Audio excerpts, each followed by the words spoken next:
Hi folks, hope you're doing well. Blake here, and I'm back with another beginner's guitar lesson. I had a little think about what would be a good thing to talk about in a lesson, and I think songwriting is something that we all want to do if we're learning guitar, and there's a lot of ways to kind of get into it. I wish I'd known these when I was first picking up the guitar, and so hopefully in this video you'll find some useful tips for writing your first ever songs on the guitar. Now I need to give two disclaimers before I start the video. The first one is that really there's a million ways to do it, and you can stick strictly to one key and the chords you can use and the notes, or you can change keys, you can do things like borrowed chords, you can use crazy time signatures. It can get as simple or as complex as you want. If this video does well, then I might do future videos where I talk about things you can vary in your songs to give it a little bit of flavour and your own sound. But generally speaking, in this video we're gonna approach songwriting in the most simplistic way so that it's most useful for a beginner. The second thing to bear in mind is you've got to give yourself some slack. Writing is quite difficult when you first start out. You might not want to put yourself out there as such, you might not want to share your ideas, you might feel a bit silly with some of the things you write. That's okay, everyone has to kind of go through that. And to this end as well, if you do use this video to write some songs, then send me what you've written. I'm happy to give a bit of feedback. So I'm Blake Baker Music on Instagram, and I'm Blake Baker 93 on Twitter, and you can DM me or send me your songs that you've written, and I'd love to see what you come up with. Also, I should say, this is particularly kind of singer-songwriter based tutorial. You can go into writing other things like blues, funk, jazz, whatever, but that's much further down the road. We're just going to focus on how to put different chords together, different chord progressions, and what strumming patterns you can use when you first start writing songs on the guitar. So I've got my guitar here, so we're going to set some ground rules for our song that we're writing. We're going to stay in the key of C. Now the reason I've chosen this key is because it's simple for beginners, and virtually all the chords in the key of C can be played in open positions. If you're not sure what chords are in the key of C, I've actually done a video on that and you can find it here. I'll put it in the description below. But just as a quick reminder, here are the chords in the key of C. So the chords we have to play with in the key of C are C major, D minor, E minor, F major, G major, and A minor.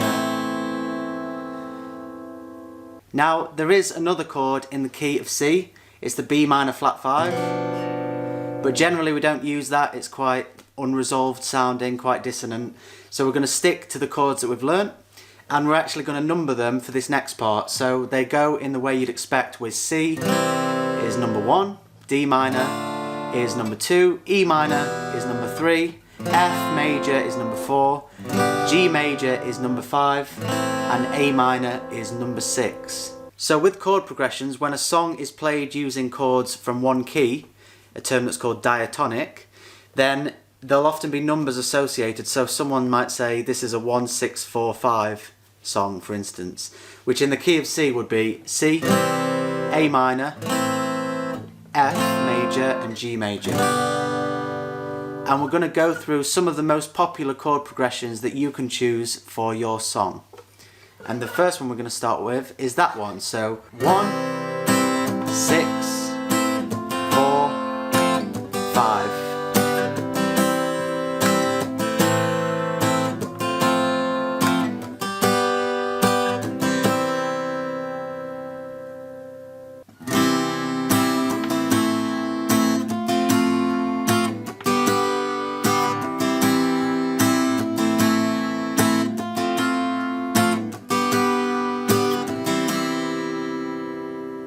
Okay, a second one we can use is we take that 1-6-4-5 progression and we just move it one across. So rather than going 1-6-4-5, we now go 6-4-5-1. And in the case of C major, that would be A minor, F major, G major, and then C major.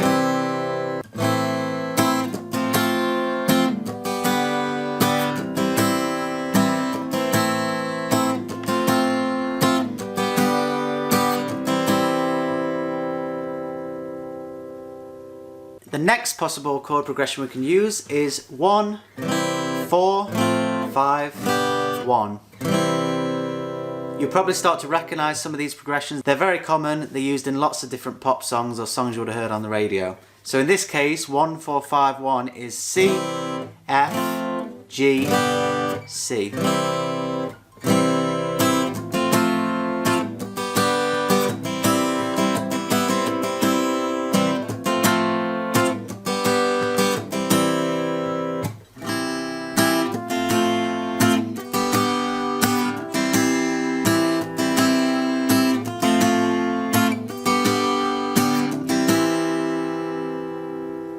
Okay, I'm going to give you one more, but also all of the 6 chords that I've mentioned, if you want to try putting them together in different ways, you can do, or look up some popular chord progressions if you don't like any of the ones we've covered, and you can use those for writing your song. So the last one I'm going to go through is 2, which is a D minor, 5, which is a G major, 1, which of course is the C major, and 6, which is the A minor.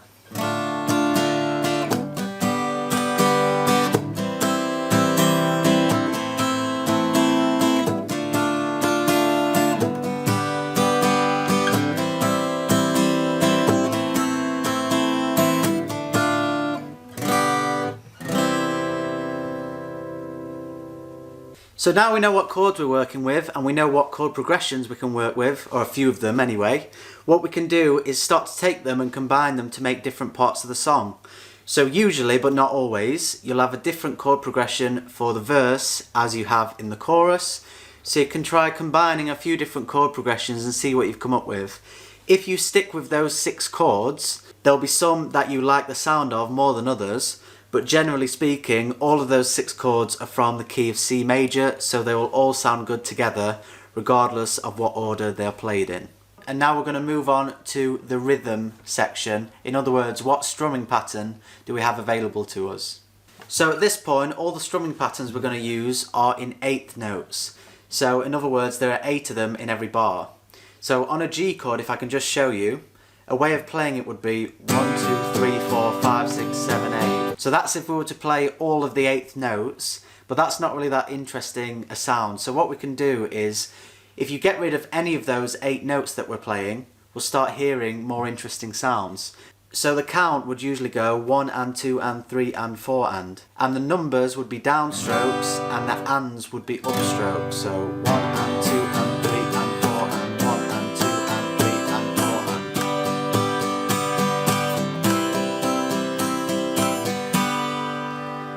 So if we get rid of some of those up or down strokes, and you can choose which ones, then we come up with a whole different number of strumming patterns you can use for your song.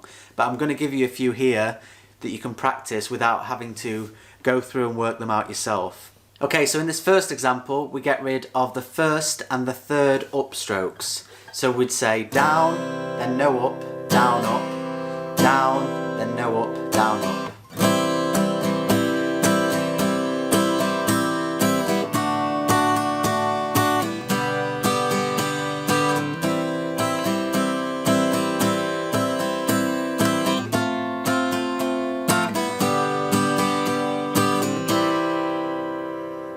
For the second one, rather than getting rid of the 1st and the 3rd, we get rid of the 1st and the 4th. So we go down, down, up, down, up, down, down, down, up, down, up, down.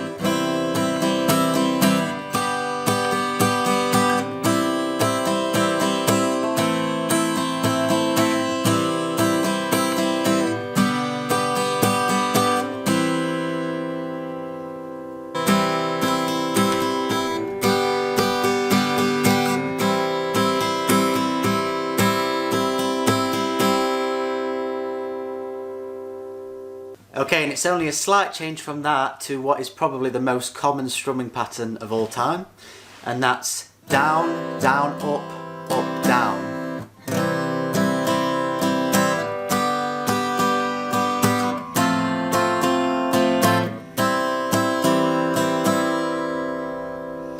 So we're getting rid of the 1st up, then the 3rd down, and then the final up as well.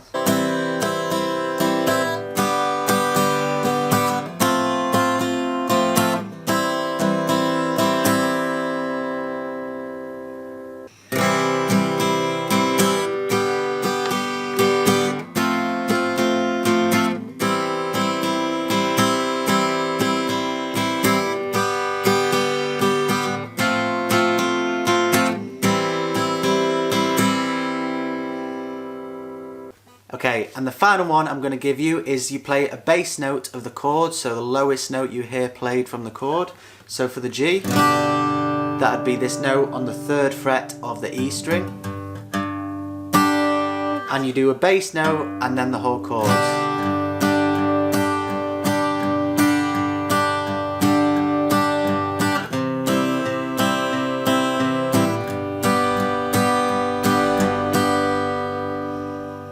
And it's great for that sort of country vibe.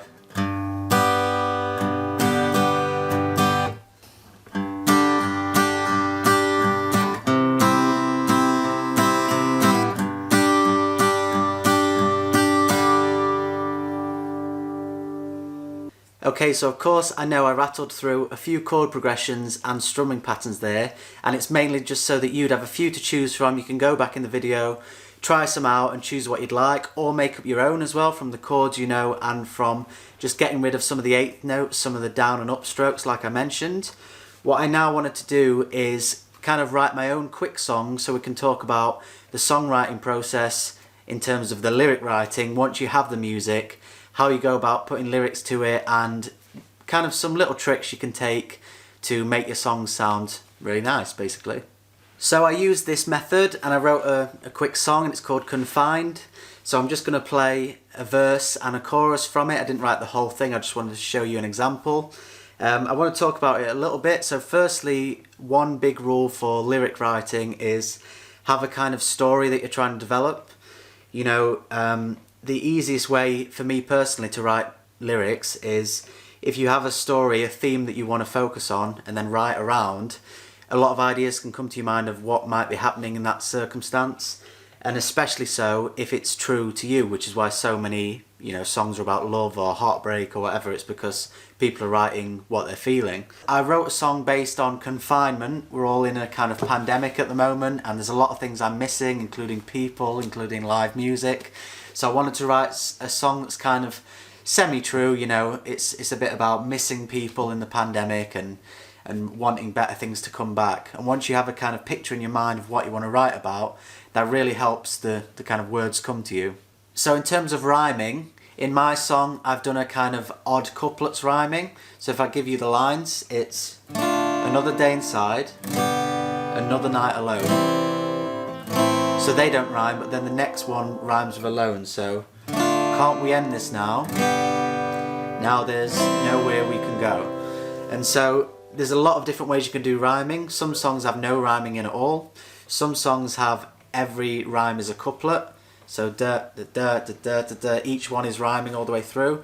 Some do rhymes at the start of a verse and the end of a verse, and then some are like this, the odd couplets, and they're the kind of main types of rhyming you can put in your songs if you want to do it. I think putting rhyming in makes songwriting a bit easier for you, the artist, because it's easy to kind of keep the flow of the music, you know, when the rhyme needs to come in based on the chord changes. So that might be something you want to work with to begin with. Okay, the next thing I want to talk about is a capo. So even though I've played this using the shapes from the key of C major, I'm actually going to put a capo on 2nd fret, and that's just through experimentation. I found that basically depending on where your voice is comfortable singing, you might want to put a capo on. All that does is, say I play a C major here with the capo on the 2nd fret, I'm making the shape of a C major, but all of the notes I'm playing have been moved up by 2 frets. So rather than playing a C, I'm playing a C sharp, D major. So you don't really need to know what you're playing, because if you do the same shapes, it's still going to work in the same way, but all of the notes for all of those shapes have been moved up by 2 frets. It's just a good thing to think about if you're playing and you're trying to sing along and it doesn't seem quite in the right key for you. A capo is a really easy time-saving device that you can put on at different points in your guitar and see how it suits your voice.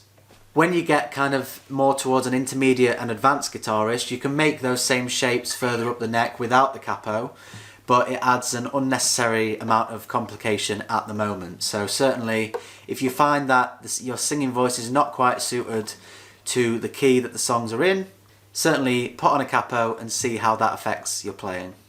Okay, so once you have your chord progression, a lot of songwriters use what's called a dummy lyric. And at this point, you can kind of put in some nonsense words just to kind of figure out how it's going to sound, the rhythm of the lyrics. So for instance, for me with this song,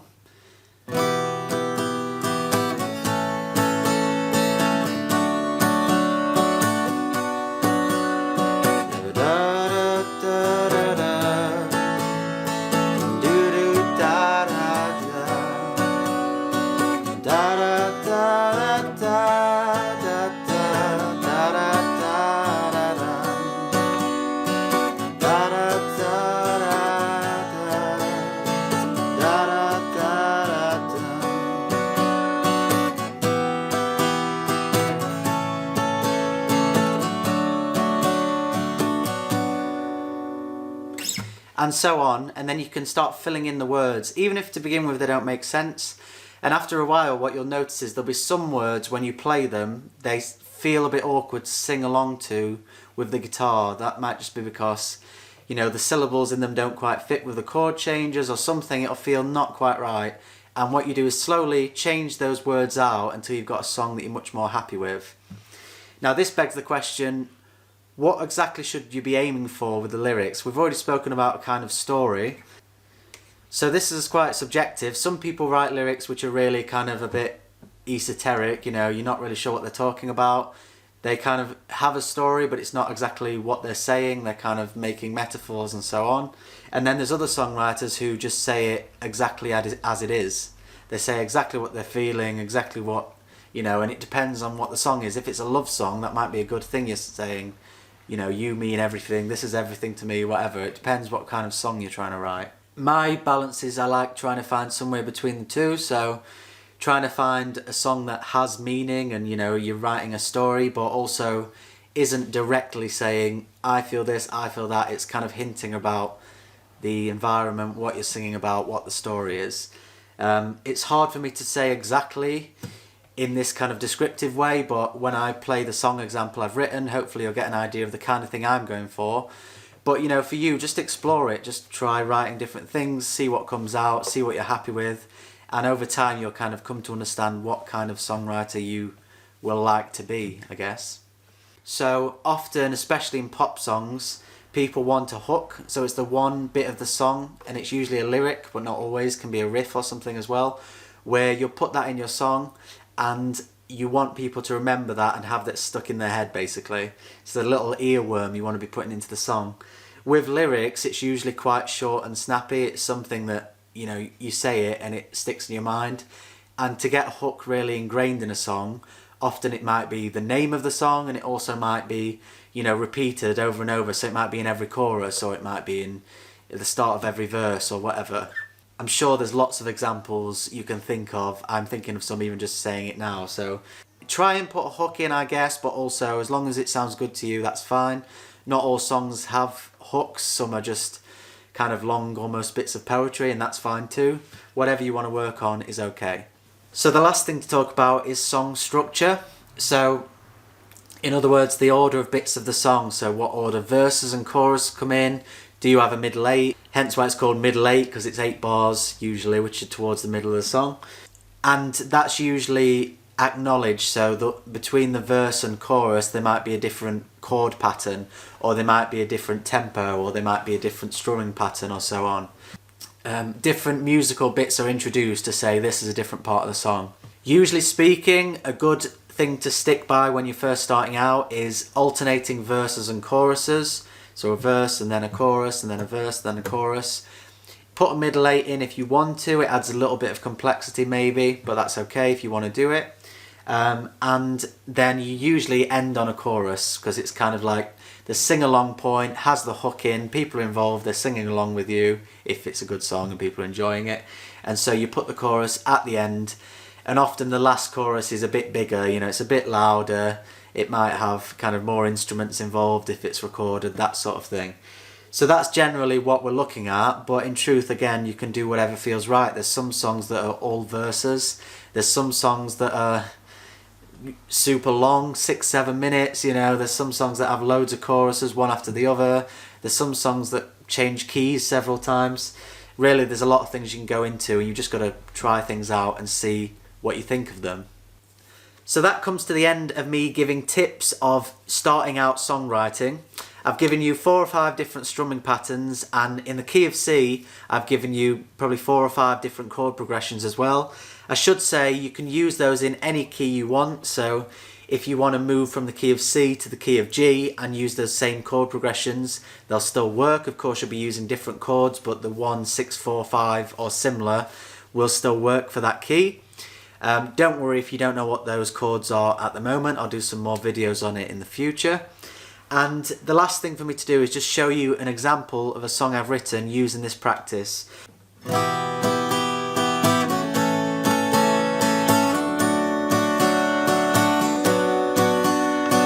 Another day inside, another night alone. Can't we end this now that there's nowhere left to go? Do you keep me on your mind the way that you're on mine? The world's still spinning around, but I feel left behind. Tell me what you want, tell me what I can do. This global mess, it cannot affect the way I love you. I don't know how it ends, but even when it started, I'm already confined. So don't leave me broken hearted. Oh, oh. Yeah. Whoa, whoa. Yeah.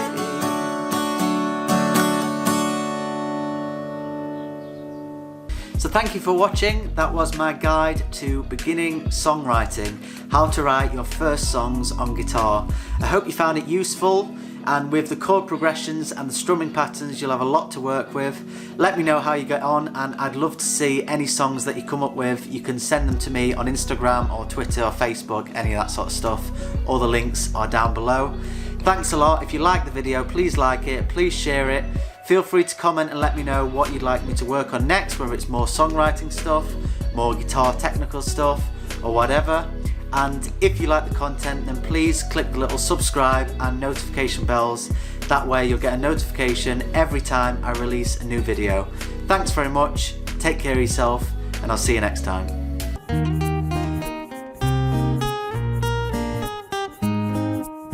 Tea for two, sat by the lake, a lot about